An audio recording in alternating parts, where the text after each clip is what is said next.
Bienvenue dans Happy Silver Anime, le podcast qui dynamise l'animation auprès des seniors. Moi, c'est Amandine, formatrice et fondatrice de l'Happy Silver Club. J'accompagne les animatrices et professionnels du grand âge à trouver l'inspiration, organiser des animations au top et se sentir reconnus dans leur métier. Ici, on parle idées d'activités, astuces pratiques et inspiration pour faire pétiller le quotidien des personnes âgées. Seul ou avec des invités, je te partage des astuces, des retours d'expérience et des bonnes pratiques testées sur le terrain. Alors installe-toi et laisse-toi inspirer.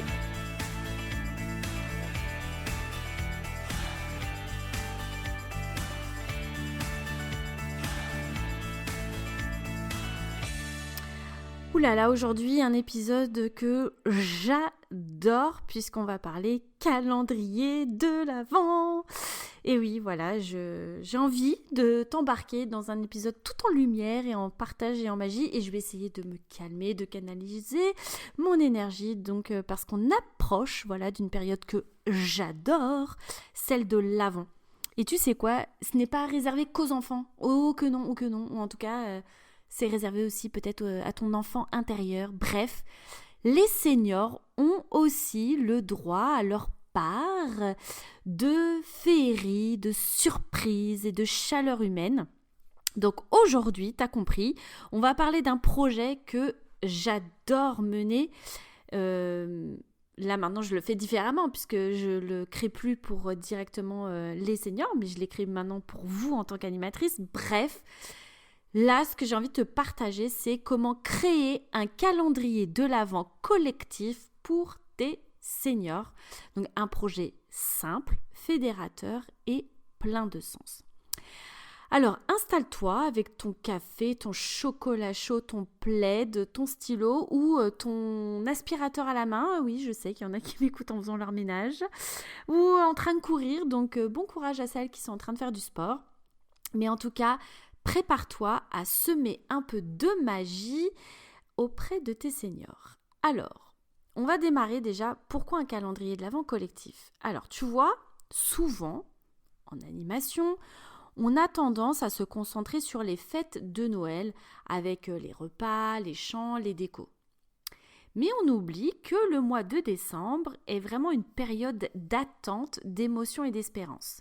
Alors, oui, il commence vraiment à être un peu dingue dans les commerces parce que arriver aux vacances d'octobre, de nous mettre déjà les calendriers de l'Avent et les téléfilms de Noël, waouh! Non, moi j'aime bien qu'on arrive tranquillement, de se mettre dans l'ambiance tranquillement en fait, de vivre l'automne, l'arrivée de l'automne, le changement d'heure, etc. Et ensuite on arrive tranquillement sur cette période de Noël et surtout cette période de l'Avent. Alors, créer un calendrier de l'Avent collectif, c'est transformer cette attente en aventure. C'est faire vivre chaque jour une surprise, une rencontre, un moment de joie. Mais c'est surtout d'impliquer tout le monde. Alors, ça peut être les seniors, les familles, les autres membres de l'équipe, donc soignants, hôtellerie, peu importe, cuisine et autres. Les stagiaires, les bénévoles, enfin tout le monde peut y participer et donc tout le monde peut apporter sa touche. C'est vraiment un projet inclusif, intergénérationnel et symbolique. Et je peux te garantir que les résidents adorent. Surtout ceux qui ont perdu un peu la notion du temps avec les troubles cognitifs ou autres. Et finalement, chaque jour, chaque journée devient une petite fête, un repère doux et lumineux.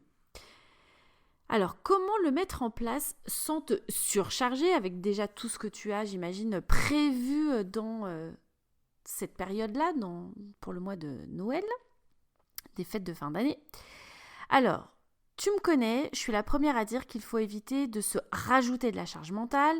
Donc, l'idée ici, c'est que ce projet reste en mode vraiment plaisir participatif et léger.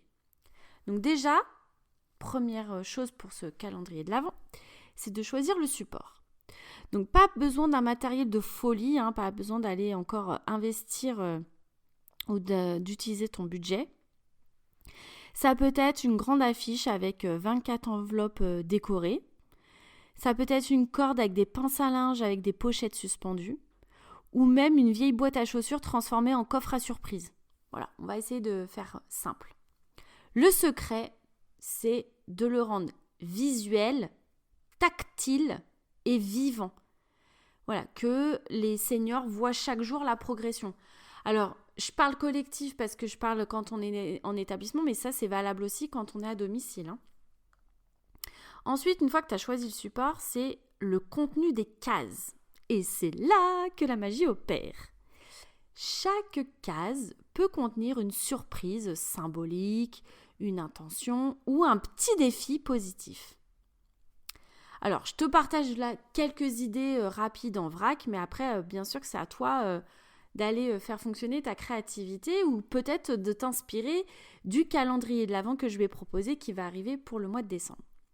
Alors, ça peut être une carte souvenir écrite par un senior ou par un membre de l'équipe, un chant, une anecdote partagée par le personnel, une citation inspirante, une recette traditionnelle à tester ensemble, une photo d'un souvenir collectif, une mini-mission bonheur, genre, complimenter quelqu'un, ou de partager un sourire, ou d'offrir un marque-page qui aurait été par exemple confectionné lors des activités manuelles. Enfin voilà, l'idée c'est de lister plein d'idées comme ça et après de voir celles que tu retiens qui pourraient apporter de la vie dans soit l'établissement, soit dans le domicile du ou des seniors. Et là, l'idée, c'est que tu peux même faire participer, pourquoi pas, les familles, de leur demander d'écrire un mot, d'envoyer une photo ou de glisser un souvenir de leurs proches.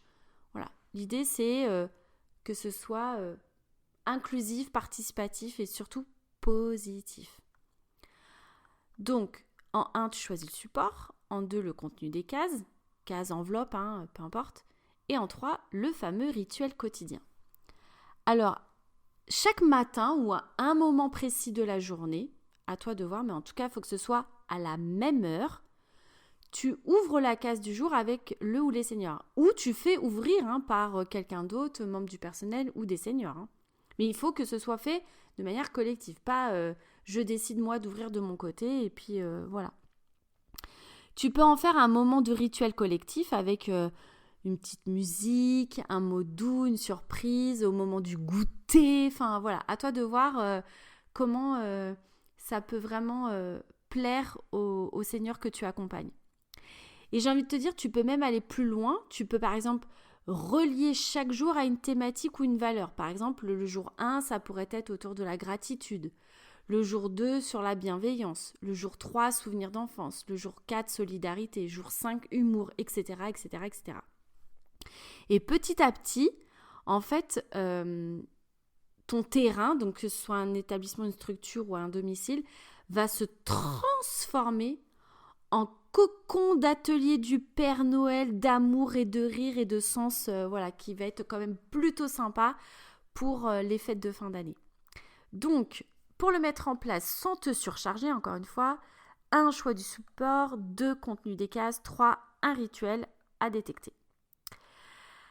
Alors, moi, là, je te propose un calendrier de l'Avent à destination des seniors. Après, ce que j'avais aussi l'habitude de faire, c'était de faire un calendrier de l'Avent pour l'équipe. Et je me souviens d'avoir créé des calendriers de l'Avent dans mon EHPAD et c'était vraiment hyper fun. Et on faisait le fameux Père Noël secret aussi en équipe et ça, c'était vraiment hyper sympa, hyper sympa. Donc le calendrier de l'Avent, en tout cas à destination des seniors, il faut vraiment le voir comme un projet d'équipe. Donc si tu veux renforcer la cohésion dans ton établissement ou au sein de ton équipe, quand tu as à domicile l'équipe au sens large, c'est le projet parfait. Donc, tu peux proposer à chaque service ou à chaque intervenant, donc encore une fois, soins, cuisine, ménage, direction, bénévole, kiné, je ne sais pas, de, entre guillemets, parrainer une case. Et en gros, chacun prépare sa surprise pour le jour qui lui est attribué. Donc ça, tu vois, donc finalement, tu as 24 ou 25 cases en fonction du choix que tu fais. Et tu peux, j'imagine en tout cas très facilement, déléguer finalement chaque case. Alors Attention à que ce soit pas non plus redondant qu'il y ait les mêmes choses, mais en tout cas, de leur proposer une idée qu'ils souhaiteraient, eux, partager, faire vivre au sein du calendrier de l'Avent. Au résultat, c'est que tout le monde aura participé, tout le monde se sent impliqué, et toi, j'ai envie de dire, tu n'as plus à tout porter toute seule, et tu es vraiment là plus qu'en mode animatrice, mais tu es vraiment en mode coordinatrice, et tu fais vivre les fêtes de fin d'année sur ton terrain. Et pour les résidents, j'ai envie de dire même dépendants, grands dépendants, pas d'inquiétude, ils peuvent aussi participer à leur manière. Il faut vraiment que tu penses à bien adapter les choses. Donc, ils peuvent aussi bien contribuer de manière participative lors d'une activité musicale, sensorielle ou autre. L'idée, c'est que tout le monde puisse bénéficier de chaque case. Alors, n'hésite pas surtout à t'inspirer aussi, pourquoi pas, du calendrier de l'Avent que tu vas découvrir très prochainement. N'hésite pas aussi à faire une photo par jour et finalement de créer un calendrier souvenir de l'Avent que tu pourrais, pourquoi pas, je sais pas, afficher en janvier. Et par exemple, si tu mets avec les enveloppes, que ce soit la boîte, que ce soit sur une ficelle ou autre, bien mettre du coup la photo avec la journée et d'avoir ce fameux panneau ou en tout cas espace ou boîte du souvenir du calendrier de l'Avent.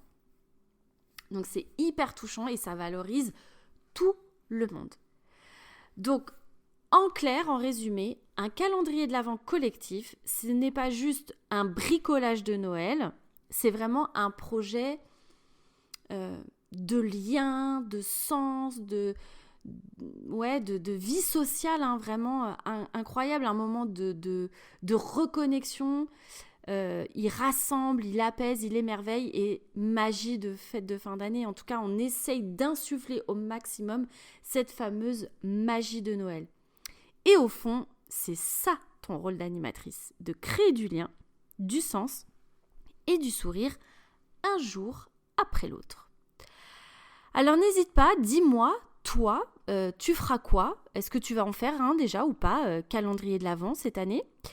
J'aimerais vraiment trop que tu viennes me dire sur les réseaux, de me raconter pourquoi pas tes idées, tes créations, tes moments magiques, pourquoi pas de me partager même des photos, faut pas hésiter. Donc j'adore, moi de mon côté, partager en tout cas les initiatives les plus inspirantes des animatrices. Donc c'est déjà arrivé par exemple pour le bar à mocktail ambulant, donc là je serais ravie aussi pourquoi pas de partager et d'inspirer d'autres animateurs et animatrices sur le calendrier de l'Avent. Donc j'espère en tout cas que tu prendras plaisir à préparer cette fin d'année avec ce magnifique projet. Et n'oublie jamais d'animer avec cœur, passion et pétillance. Merci d'avoir écouté cet épisode, j'espère qu'il t'a inspiré. Si le podcast te plaît, offre-lui 5 étoiles sur ta plateforme d'écoute préférée. On se retrouve très vite pour un nouvel épisode. Et souviens-toi, créons ensemble une touche de magie pour les seniors.